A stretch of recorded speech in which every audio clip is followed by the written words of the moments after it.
Start. परिच्छेद. कोणत्याही राष्ट्राच्या आर्थिक विकासासाठी तेथील जनतेला आरोग्याच्या उत्कृष्ट सोयीसुविधा उपलब्ध असणे नितांत आवश्यक असते. लोकसंख्येच्या दृष्टीने जगात दुसऱ्या क्रमांकावर असणाऱ्या आपल्या देशामध्ये लोकांच्या सशक्तीकरणाद्वारे या लोकसंख्येचा उपयोग देशाच्या प्रगतीसाठी होऊ शकतो. यासाठी विविध विद्या शाखांतील शिक्षणाच्या सोयी उपलब्ध करून त्यांच्यातील कौशल्य विकसित केली पाहिजेत आणि त्यांचे आरोग्य उत्तम राखले पाहिजेत.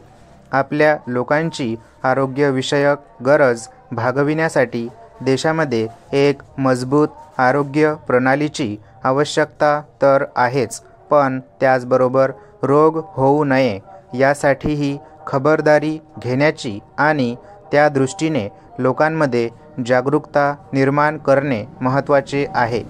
स्वातंत्र्यानंतर आरोग्यविषयक क्षेत्रामध्ये आपण अनेक शिखरे गाठली. आपल्या जीवन दरात वाढ झाली. अनेक आजारांचे समूळ उच्चाटन झाले. परंतु संपूर्ण आरोग्याचे उद्दिष्ट गाठण्यासाठी आपणास अजून बरेच काम केले पाहिजे.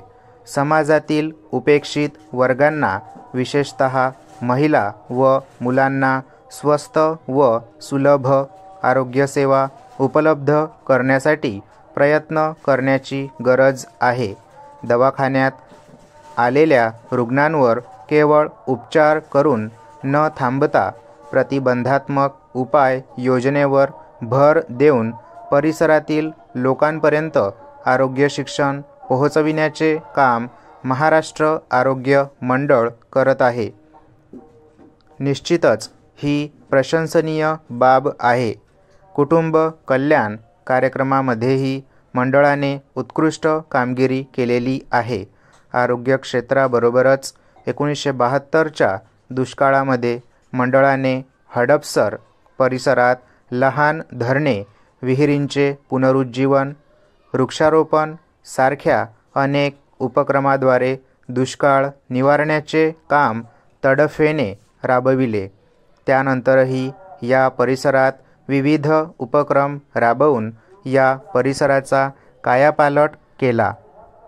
शेतकरी व शेतीचा विकास, सामाजिक वनीकरण, आपत्कालीन मदत, अनाथ मुलांचे संगोपन व पुनर्वसन या सर्वच क्षेत्रात काम करून समाजसेवेचे सुंदर उदाहरण लोकांपुढे ठेवलेले आहे. समाजासाठी, विशेषतः गरीब व शोषितांच्या विकासासाठी अशा ध्येयवादी वृत्तीने अथकपणे कार्य करणे आपल्या देशाची गरज आहे. जर प्रत्येकजण मन लावून व पूर्ण क्षमतेने काम करेल तर देशाची भरभराट होईल. परिच्छेद. शेतात काम करणारा शेतकरी असो, शाळेतील विद्यार्थी असो अथवा डॉक्टर, इंजिनियर, सरकारी किंवा गैरसरकारी कर्मचारी असोत, शिक्षक असो किंवा कोणत्याही क्षेत्रातील व्यक्ती असो, सर्वजण जर निष्ठेने काम करतील तर त्याचा फार चांगला परिणाम होईल आणि पर्यायाने देशाचा विकास होईल. आपले नेमून दिलेले कार्य ही आपली जबाबदारी आहे, ही भावना काही अंशी लोप पावते आहे असे वाटायला लागते व ही फार चिंतेची बाब आहे. देशातील गोरगरीब व दुर्लक्षित झालेले समाज जो पावे तो आपण मुख्य प्रवाहात सामील करून घेत नाही, तो पावे तो खऱ्या अर्थाने प्रगती झाली असे म्हणता येणार नाही.